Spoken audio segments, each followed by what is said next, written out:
छिन्नमस्ता जयंती। यह दिन माँ छिन्नमस्ता को समर्पित है। माँ छिन्नमस्ता माँ काली की अवतार हैं।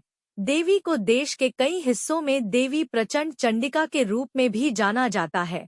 हिंदू कैलेंडर के अनुसार छिन्नमस्ता जयंती वैशाख महीने में चतुर्दशी तिथि को मनाई जाती है, जो शुक्ल पक्ष की 14वीं तिथि होती है। छिन्नमस्ता जयंती का महत्व। देवी छिन्नमस्ता जीवन देने वाली होने के साथ साथ जीवनदायिनी भी माना जाता है।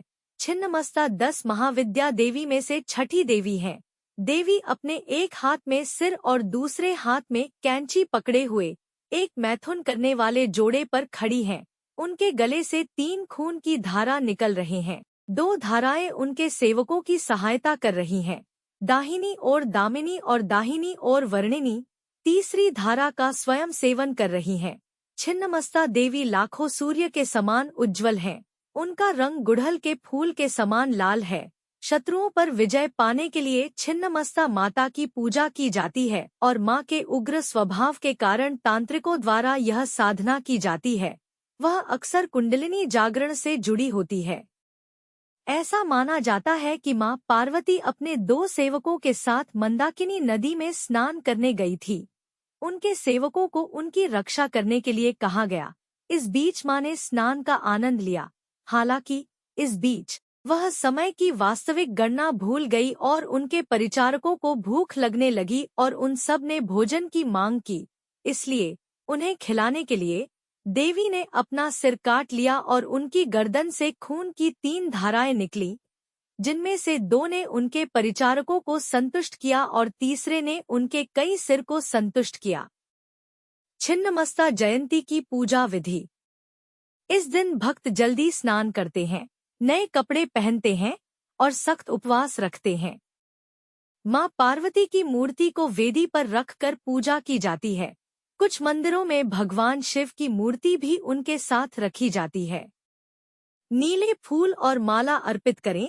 लोभन की धूप और इतर से देवी प्रसन्न होती हैं, इसलिए अगरबत्ती जलाएं या इतर का छिड़काव करें। सरसों के तेल का दीपक जलाएं। नारियल, मिठाइयों का नैवेद्य, विशेष रूप से उड़द की दाल का भोग लगाएं। इस दिन छोटी कन्याओं की भी पूजा की जाती है और उन्हें भोजन कराया जाता है। जाने आखिर कैसे हुई मां छिन्नमस्ता की उत्पत्ति। देश के कई हिस्सों में छिन्नमस्ता को प्रचंड चंडिका के नाम से भी जाना जाता है। सनातन शास्त्र में मां को सर्वसिद्धि पूर्ण करने वाली अधिष्ठात्री भी कहा जाता है। जानते हैं कैसे हुई माता छिन्नमस्ता की उत्पत्ति और क्या है इनसे जुड़ी पौराणिक कथा। माता छिन्नमस्ता मां काली का ही एक रूप है। देश के कई हिस्सों में छिन्नमस्ता को प्रचंड चंडिका के नाम से भी जाना जाता है। सनातन शास्त्र में मां को सर्वसिद्धि पूर्ण करने वाली अधिष्ठात्री भी कहा जाता है। छिन्नमस्ता 10 महाविद्या देवियों में से छठी देवी है। गुप्त नवरात्रि में मां छिन्नमस्ता की विधि विधान से पूजा अर्चना की जाती है।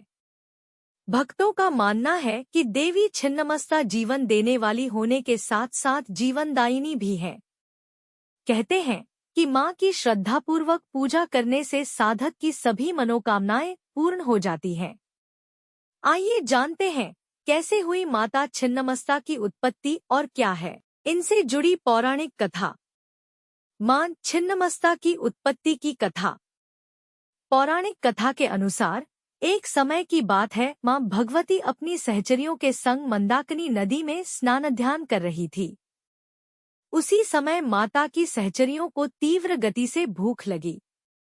बढ़ती भूख की पीड़ा के चलते माता की दोनों सहचरियों का चेहरा मलिन पड़ गया। इस दौरान माता की सहचरियों ने उनसे भोजन की व्यवस्था करने की याचना की। सहचरियों की याचना को सुनकर माता ने कहा, सखियों, आप थोड़ा धैर्य रखें। स्नान करने के पश्चात आपके भोजन की व्यवस्था की जाएगी। लेकिन तेज भूख लगने के चलते माता की दोनों सहचरियों ने उनसे तत्काल भोजन प्रबंध की याचना की। इस दौरान मां भगवती ने तत्काल अपने खड्ग से अपना सिर काट लिया। तत्क्षण मां भगवती का कटा सिर उनके बाएं हाथ में आ गिरा। इससे रक्त की 3 धाराएं निकली।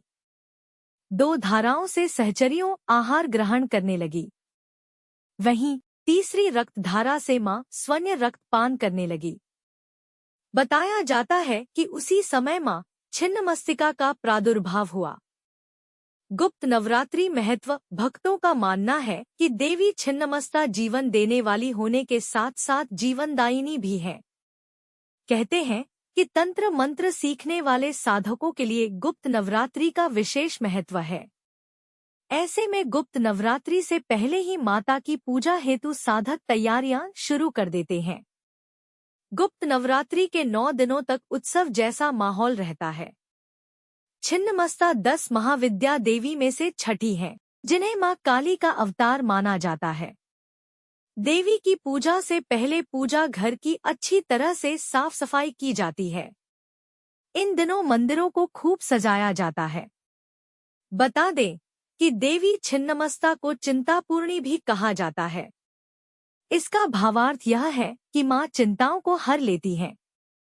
मान्यता है कि माता के दरबार में सच्ची श्रद्धा और भक्ति से जाने वाले भक्तों की मनोकामनाएं अवश्य पूर्ण हो जाती हैं। छिन्नमस्ता देवी करोड़ों सूर्यों की भांति उज्ज्वल है। उनका रंग गुड़हल के फूल के समान लाल है। देवी ने एक हाथ में अपना सिर और दूसरे हाथ में कृपाण पकड़ा है। उनके गले से 3 खून की धाराएं निकल रही हैं।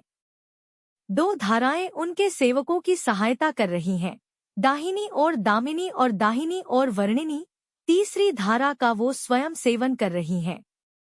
मान्यता है कि शत्रुओं पर विजय पाने के लिए छिन्नमस्ता माता की पूजा की जाती है। कहते हैं कि मां के उग्र स्वभाव के कारण तांत्रिकों द्वारा ये साधना की जाती है। वो अक्सर कुंडलिनी जागरण से जुड़ी होती है।